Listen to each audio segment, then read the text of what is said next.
que vos fala é o professor Salomão. Vamos aqui, portanto, dar seguimento à nossa videoaula. Tratamos no vídeo passado acerca de mitigações, exceções ao princípio da legalidade tributária, no que tange a base de cálculo. Mas agora vamos tratar de outro patamar de exceção, desta vez ligado aos impostos. Bom, nesse sentido pontual, te convido a conhecer agora pontualmente a dicção, a redação do parágrafo 1º do artigo 153 da Constituição, que trata da exceção ou mitigação ao princípio da legalidade tributária atinente às alíquotas dos tributos imposto sobre importação, imposto sobre exportação, o próprio IPI. Ixi, ficou rápido aqui, né? Vamos lá de novo. Vamos tratar aqui das exceções ao imposto sobre importação, imposto sobre exportação, IPI e IOF. Bom, primeiramente, vamos aqui, pessoal. Todos esses tributos, estão no artigo, vamos lá, 153, incisos números 1, 2, 4 e 5 da Constituição.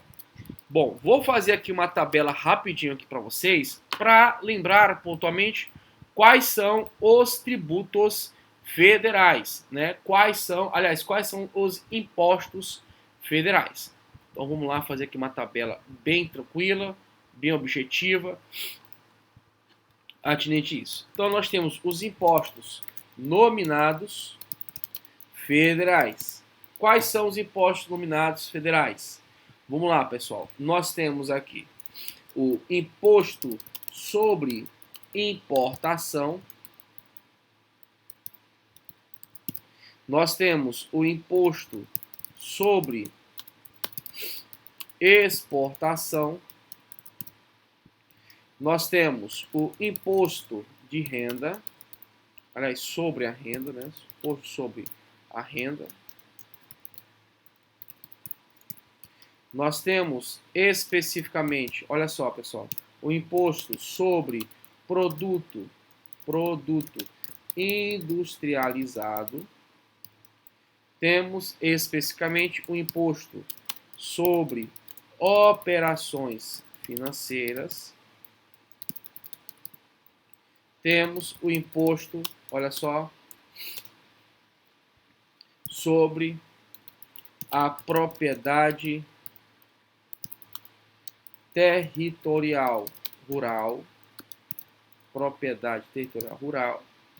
e temos o imposto sobre grandes fortunas. Bom, vou colocar aqui do lado as siglas IGF, aqui ITR, certo? ITR. Aqui nós temos o IOF, aqui nós temos o IPI, temos aqui especificamente o IR, Imposto sobre Renda e provavelmente de qualquer natureza, o IR e o II. Professor, acabou? São só esses impostos federais? Não. Nós temos aqui os nominados federais, mas temos também o imposto extraordinário. O imposto extraordinário no Brasil, pessoal, é unicamente o imposto extraordinário de guerra externa. É o de guerra externa ou sua iminência. Tá? Ou sua iminência. Que é o chamado IEG ou IEGs. Tá? IEG ou IEGs. Acabou? Não, pessoal. Não acabou. Vamos inserir aqui mais uma coluna à direita. E nós temos aqui, pessoal, os impostos residuais. Os impostos residuais. Tudo bem? Tranquilo? Bom, vou fazer aqui mesclar aqui essa parte. Opa, foi demais. Mesclar essa parte aqui com essa.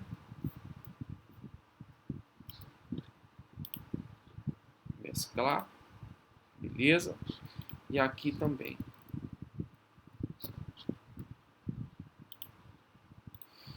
Pronto. Aqui já matamos aqui, mesclar aqui. Mesclar aqui.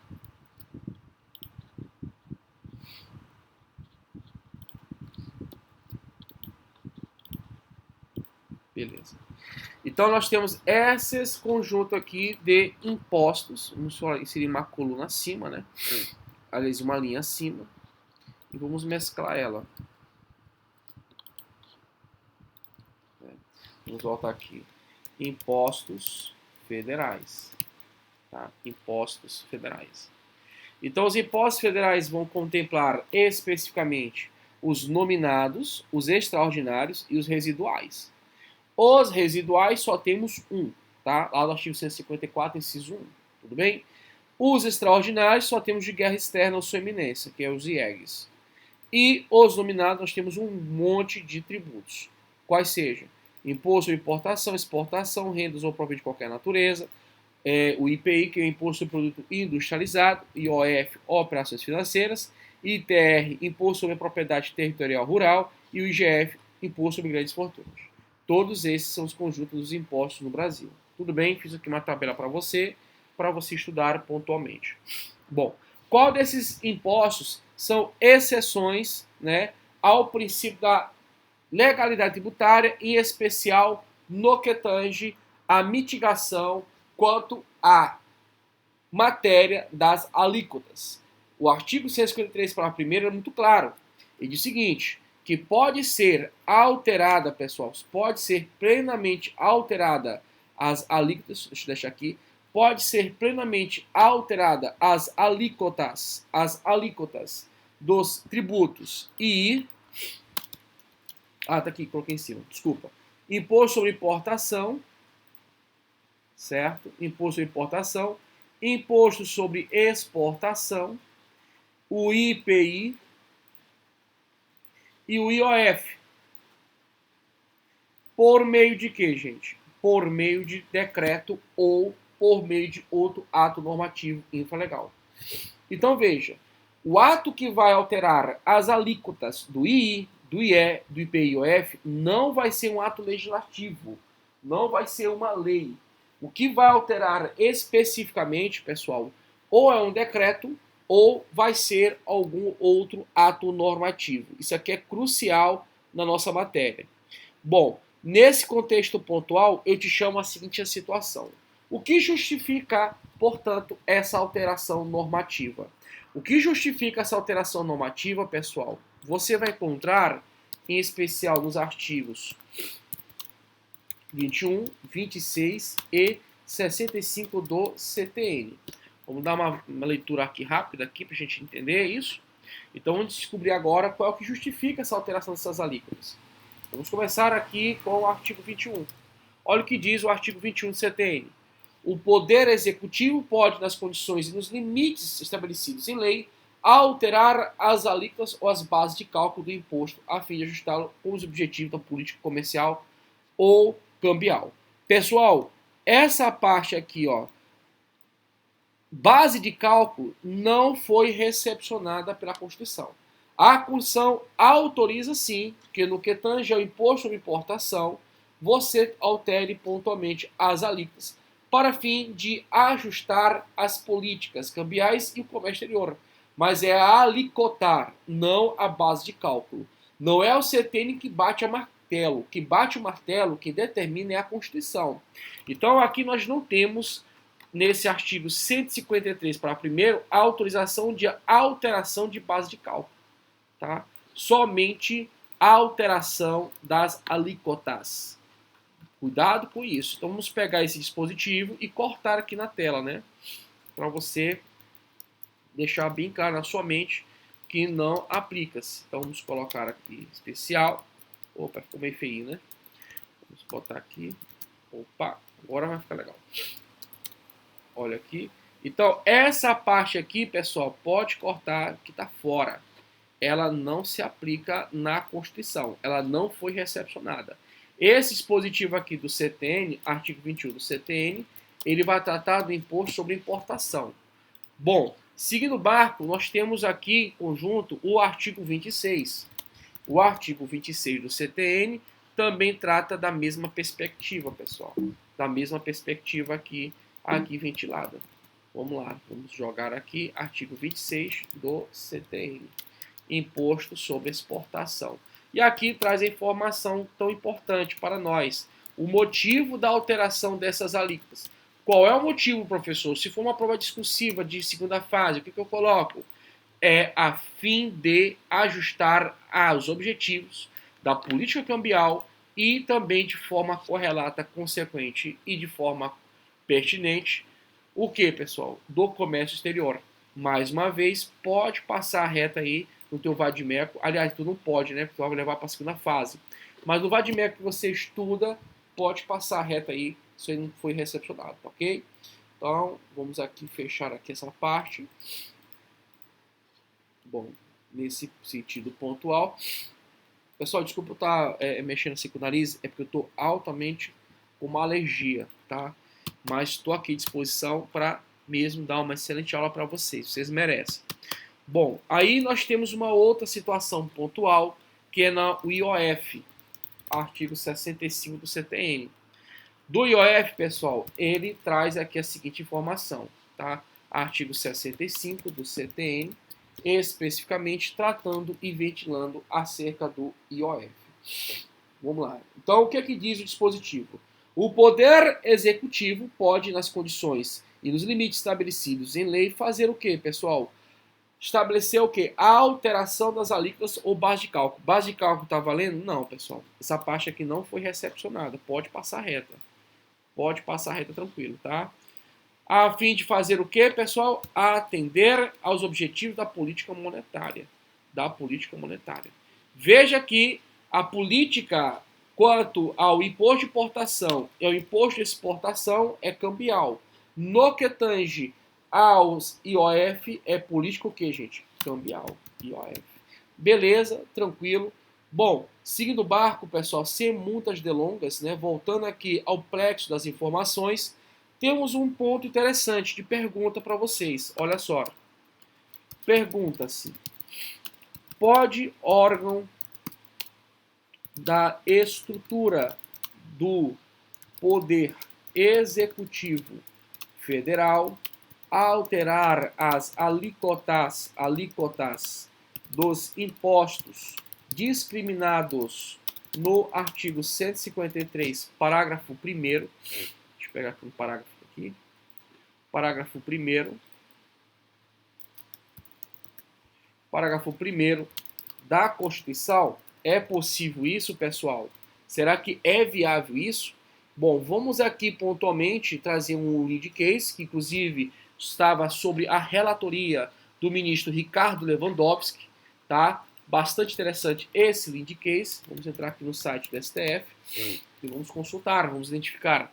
O julgado em comento da matéria é o RE 570680, sobre a lavra do ministro Ricardo Lewandowski. Vamos aqui rapidamente. Bom, RE, repercussão geral reconhecida, julgamento está aqui do mérito, né? Vamos pegar aqui e analisar com vocês aqui o nosso material. Bom, nesse sentido pontual, vamos aqui, pessoal, analisar esse julgado. Bom, a emenda diz: tributário, imposto de exportação, alteração da alíquota do artigo 153, parágrafo 1º da Constituição Federal, competência privativa do presidente da República não configurada. Então, primeira coisa que a gente trabalhou, inclusive, com vocês aqui no início da nossa fala. Não se trata-se de uma competência o quê? Privativa, tá? Não se trata de uma competência privativa. A norma fala é facultado ao Poder Executivo. É facultado ao Poder Executivo. Então, existe um leque, né, uma abertura muito grande de situações. Bem diferente, portanto. A atribuição definida à CAMEX. A CAMEX, pessoal, nós sabemos pontualmente, né, que não era o poder executivo no que tange ao presidente da República. Não, é um órgão, né, é a chamada Câmara de Comércio Exterior, CAMEX, tá? Câmara de Comércio Exterior. E ela tem, portanto, atribuições ligadas a essas diversas operações cambiárias, ou melhor, essas diversas operações aduaneiras de importação e exportação, ela tem a sua participação nesses tributos que envolvem essas operações de importação e exportações, principalmente a exportação, ok? Bom, aí vem aqui, faculdade discricionária, cujos limites encontram estabelecidos em lei. Então, o que a norma está te dizendo aqui? Aliás, o que está dizendo aqui o julgado? Está dizendo o seguinte, que pode haver sim, né? Pode haver sim, desde que haja autorização em lei. Então, vamos lá, vamos compreender a matéria. É compatível com a Carta Magna, a norma infraconstitucional que atribui ao órgão integrante do Poder Executivo da União a faculdade de estabelecer o quê? As alíquotas de exportações. Então, o CAMEX pode perfeitamente estipular alíquotas de exportação do imposto sobre exportação. E aí vem um ponto aqui que é crucial, que mata toda dúvida. Competência que não é privativa do Presidente da República. Então, o Presidente da República não tem competência privativa quanto a essa matéria. Então, nada impede pontualmente que um órgão possa exercer plenamente essas atribuições, plenamente essas prerrogativas. Agora, pessoal, eu queria voltar à temática inicial aqui, que eu falei para vocês, que aqui fala o seguinte, a alteração das alíquotas deve observar o que, gente? As condições, né? Deve observar, que tem um R, as condições e os limites estabelecidos em lei. Como é que é isso, pessoal? Como é que a gente poderia raciocinar? Aqui nós temos pontualmente um parâmetro fixado em lei. Não é um parâmetro fixado em um decreto, é um parâmetro fixado em lei. E esse parâmetro vai viabilizar o quê? A fixação de alíquotas máximas e mínimas. Eu vou pegar aqui um famosíssimo caso, tá? Um famoso caso que é do IPI cigarro, né? No que tange ao cigarro. Lei número, vamos lá, 12546 do ano de 2011. Em especial o artigo 14. Vamos lá. O artigo 14, ele traz uma situação muito legal, muito interessante do direito tributário. O que ele fala? É o seguinte, os cigarros classificados no código tal da TIP, aprovado pelo decreto tal, de fabricação nacional ou importado, excetuados os exclusivos do X01, são sujeitos ao IPI, a alíquota de que, gente? 300%. Cara, imagina um tributo em cima de 300%. É coisa pra droga. Então, o que acontece? Eu posso ter uma alíquota em cima de que, gente? De 300%. Existe uma justificativa sobre isso? Ah, essa justificativa é lógica, né? Gente, cigarro mata, né? É cancerígeno, etc. Mas tá vendendo, né? Isso que eu acho engraçado, né? É tanto efeito negativo, mas tá vendendo, né? E o Estado arrecadando tributo. E arrecadando muito. 300%. Esse 300%, pessoal, como você pode perceber, é a alíquota.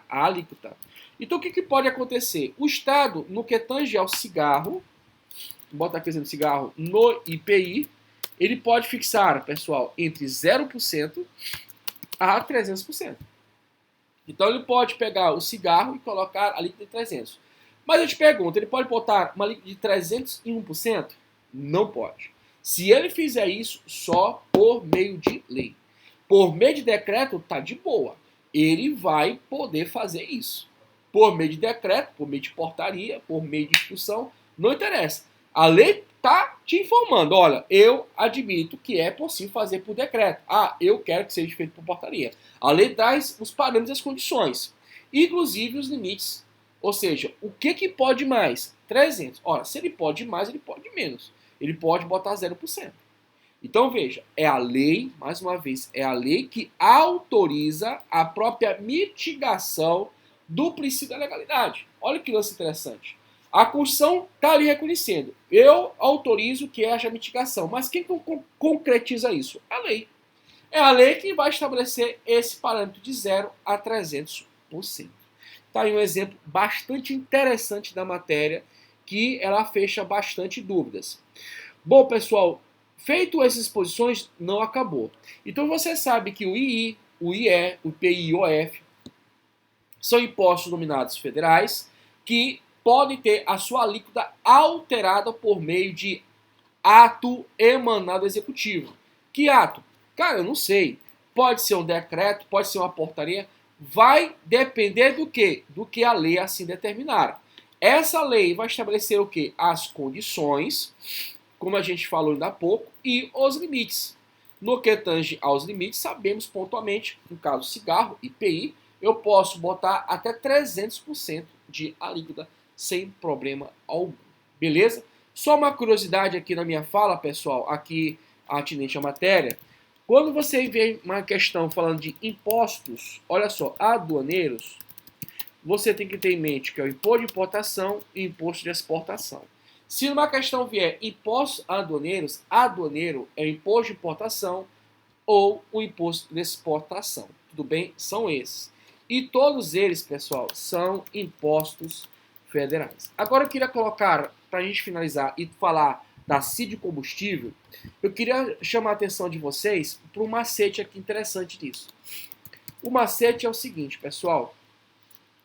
O macete envolve e impacta na seguinte situação. Somente os impostos, olha só, federais, é que vão ter essa específica alteração no que tange o quê? Aos aduaneiros, mais o IPI, mais o IOF. Então, essa exceção no que tange a alíquota via ato normativo infralegal, só se for imposto federal, e mesmo assim os aduaneiros, que é o I e o IE, o IPI e o IOF. Beleza? Deixei essa dica para vocês e vamos tratar de um outro caso. É outra exceção também ao princípio do que, pessoal? Da legalidade tributária.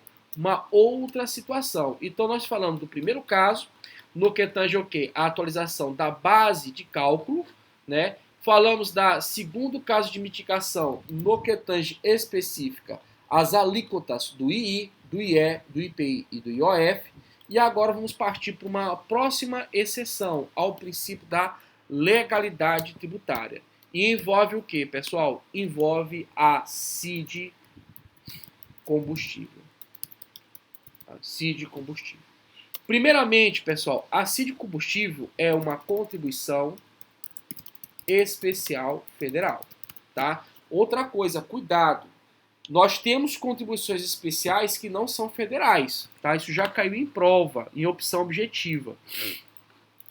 Por exemplo, o artigo 149A fala especificamente do que, gente? Da contribuição para o custeio do serviço de iluminação pública, que é chamado de CID ou COSIP. Repito, mais uma vez, nem todas as contribuições especiais, pessoal, elas são o quê? Elas são federais. A gente tem uma mania, porque todas as contribuições especiais são federais. A gente tem uma mania nesse sentido, não você agora, lógico, mas porque a grande maioria ela é federal. Mas todas são? Não, pessoal, nem todas são dessa natureza, dessa situação. Nem todas são federais. Aqui é um exemplo. A CIP ou a COSIP, ela é municipal ou distrital. Já caiu em opção também de prova em fazer referência a ser estadual. Mas tá aqui, pessoal. Aqui tem a informação clara. Ou seja, perante fatos, não há argumentos. Aqui o artigo 149A, ele é uma introdução trazida pela Emenda Constitucional número 39 de 2002.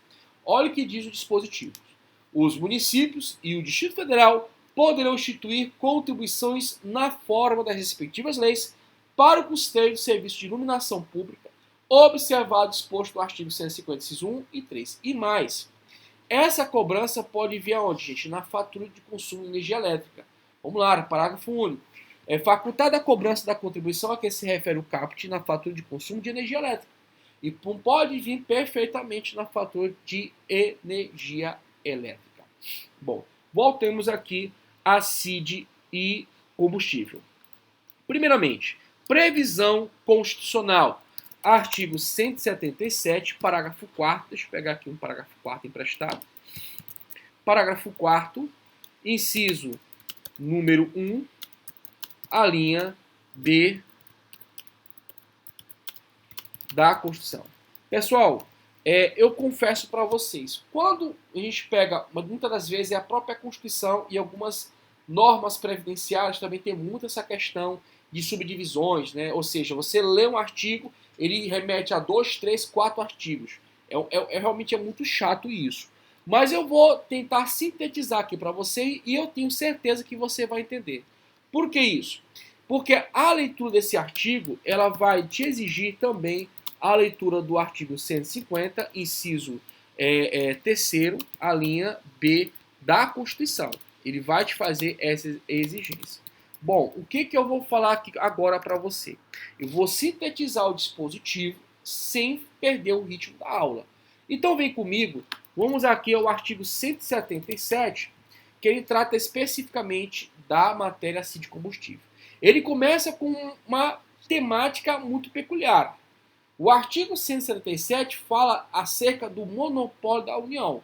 E aí ele fala: a pesquisa e a lavra das jazidas de petróleo, gás natural e outros hidrocarburos fluidos, refinação de petróleo nacional ou estrangeiro, a importação e exportação dos produtos de derivados básicos resultantes das atividades previstas nos incisos anteriores, transporte marítimo do petróleo bruto de origem nacional ou de derivados básicos de petróleo produzido no Brasil, bem assim o transporte por meio de conduto de petróleo bruto, seus derivados, gás natural e qualquer origem, pesquisa, lavra, enriquecimento ou reprocessamento, industrialização e o comércio de minerais e minerais nucleares e seus derivados, com exceção dos radioisótopos, cuja produção, comercialização e utilização poderão ser autorizados sob regime de permissão, conforme as alíneas B e C do inciso 23 do caput do artigo 21 da Constituição. Bom, legal. O que nós vamos partir pula esse dispositivo e vamos aqui para o parágrafo 4º. Olha o que diz o parágrafo 4º. Ele diz o seguinte: a lei que instituir contribuição de intervenção do domínio econômico. Opa! Então tu já sabe. O que é CID? CID é uma contribuição de intervenção no domínio econômico. Então, se te perguntarem qual é a natureza jurídica da contribuição especial CID, é o quê? Uma contribuição de intervenção no domínio econômico. Por isso que a sigla é CID. Beleza. Relativas às atividades de importação, comercialização de petróleo e seus derivados, gás naturais e seus derivados e álcool combustível, deverá atender aos seguintes requisitos. E aí nós temos especificamente aqui, pessoal, o caso pontual, né, que trata essencialmente da nossa matéria. A linha B diz reduzida e restabelecida. Olha só, essa aqui eu vou jogar porque é importante. Olha só, o que trata a linha B? A linha B trata o que, gente? Olha só.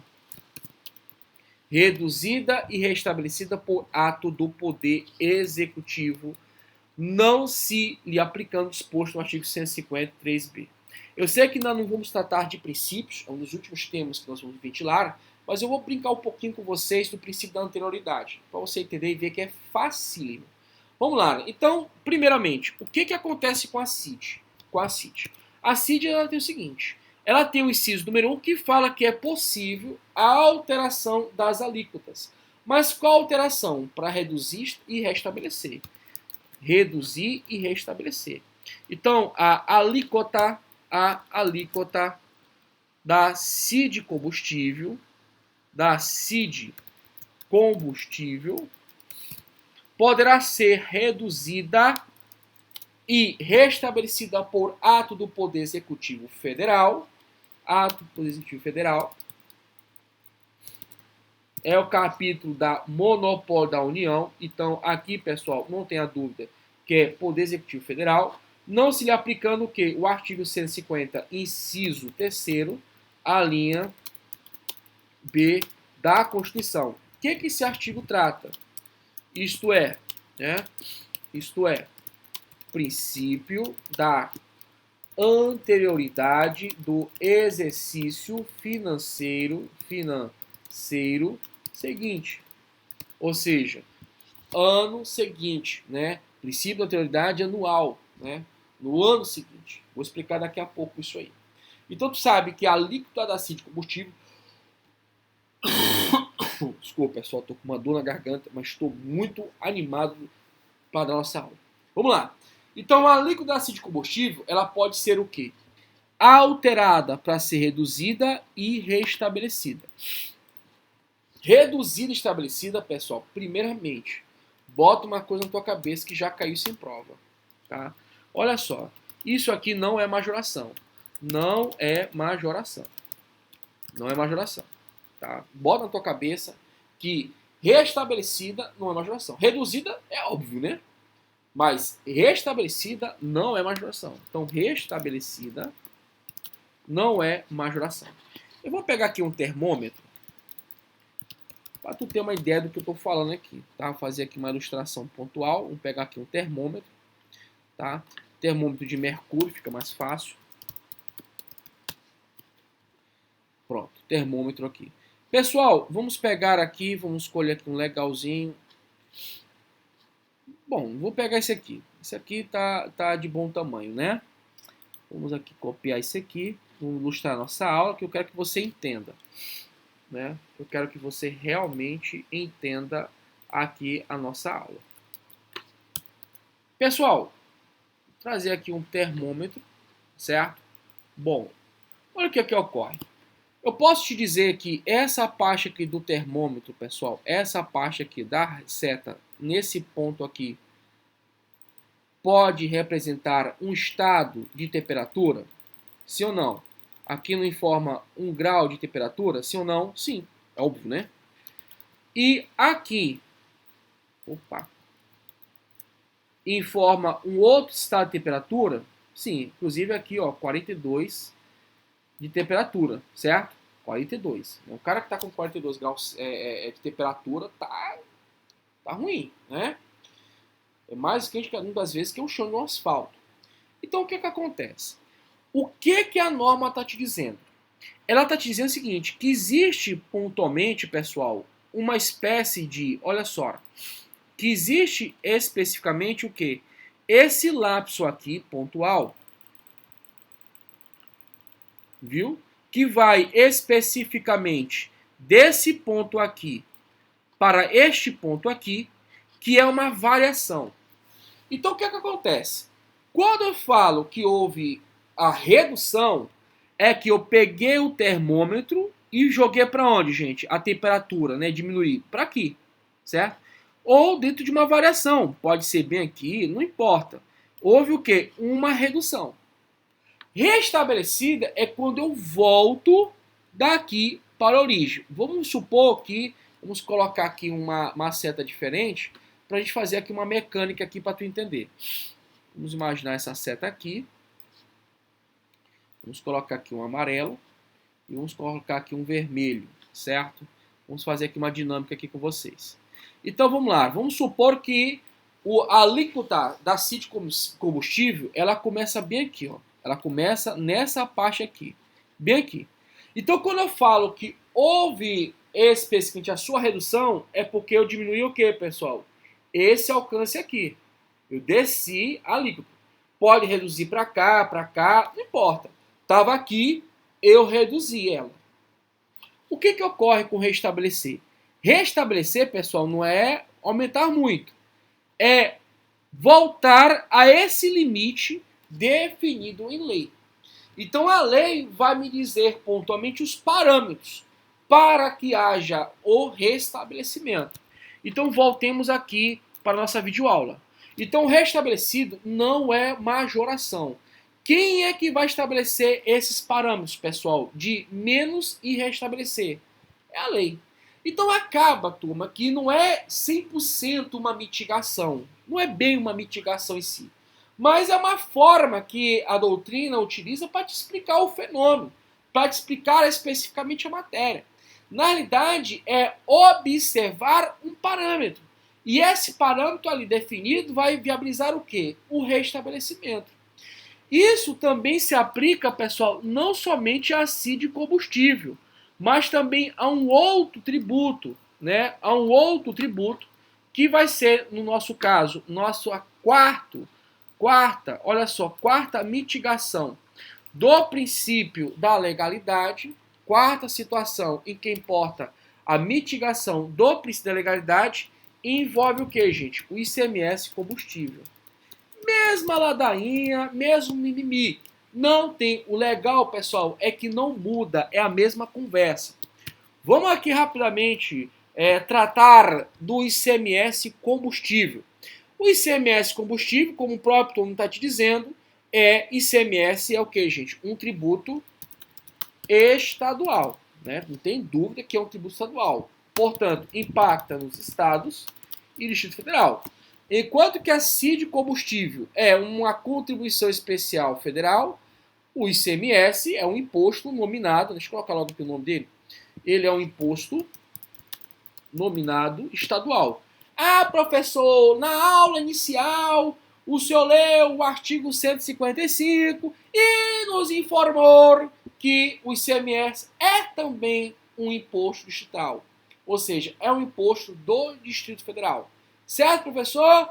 Perfeito, meu querido, perfeito. Perfeitíssimo. A questão, pessoal, é que quando a gente fala de ICMS, existe esse costume de fazer referência a ser um tributo estadual. Mas sabemos pontualmente que é um imposto estadual e também distrital. Ali que no português eu tenho a conjunção aditiva e, Estado e DF. Né? Então, é dos estados. Beleza, né? O que diz, pessoal, o artigo 155, parágrafo 4º, inciso número 4? Vamos lá.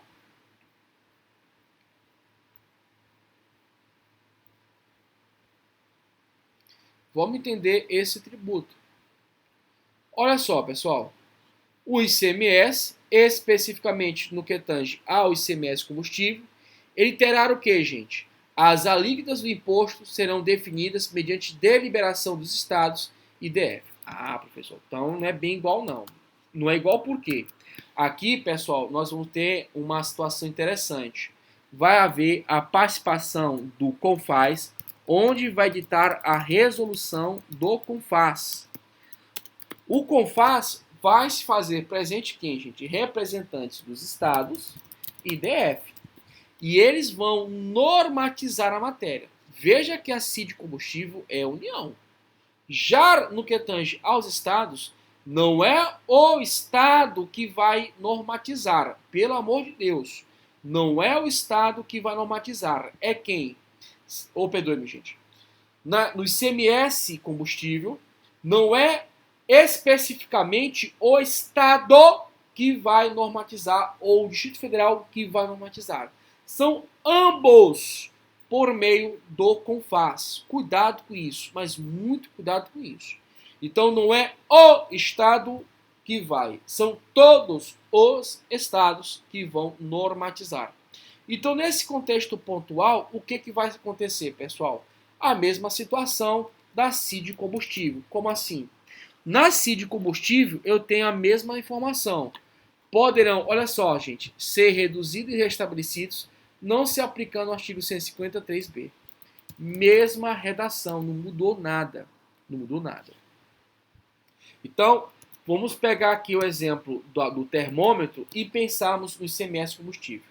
Bom, sabemos que lá especificamente no CID combustível nós temos o que, pessoal? Na prática é um decreto presidencial. Tá? Vamos colocar aqui. Professor, mas poderia ser uma portaria? Pode, mas na prática, nesse caso, é um decreto presidencial. Veja aqui que no que tange a exportação é o CAMEX, né? O CAMEX vai estabelecer. Mas no que tange a CID combustível, pessoal, é prática, né? A prática ser um decreto presidencial. Mas nada impede que fosse uma portaria, uma resolução ou qualquer outro ato normativo. Bom, no que tange a CID combustível, coloquei aqui para vocês, é uma resolução. Bom, vamos raciocinar aqui com o termômetro. Então, o que vai acontecer? A norma vai estabelecer parâmetros autorizando a redução e o restabelecimento. Se passar do termômetro, só lei. Porque configura o que, pessoal? Majoração. Mesma coisa, mesma simbiose de informação. Bom, pessoal, tem uma polêmica pontual que é o seguinte, inclusive é decisão do STJ do ano de 2021. É o seguinte, pessoal, envolve o ICMS monofásico, que é esse fásico, que é esse ICMS combustível. E aqui, pessoal, eu não vou me atropelar contigo, porque é um detalhe crucial e envolve, inclusive, pessoal, se existe ou não a possibilidade de gerar crédito de PIS ou COFINS. Bom, aqui eu vou fazer aqui uma explicação mais detalhada e não vou me precipitar em me aventurar em explicar de forma rápida. Eu quero realmente fazer você entender a matéria. Agradeço, fique ligado, não acabou e já já vamos retomar a nossa videoaula.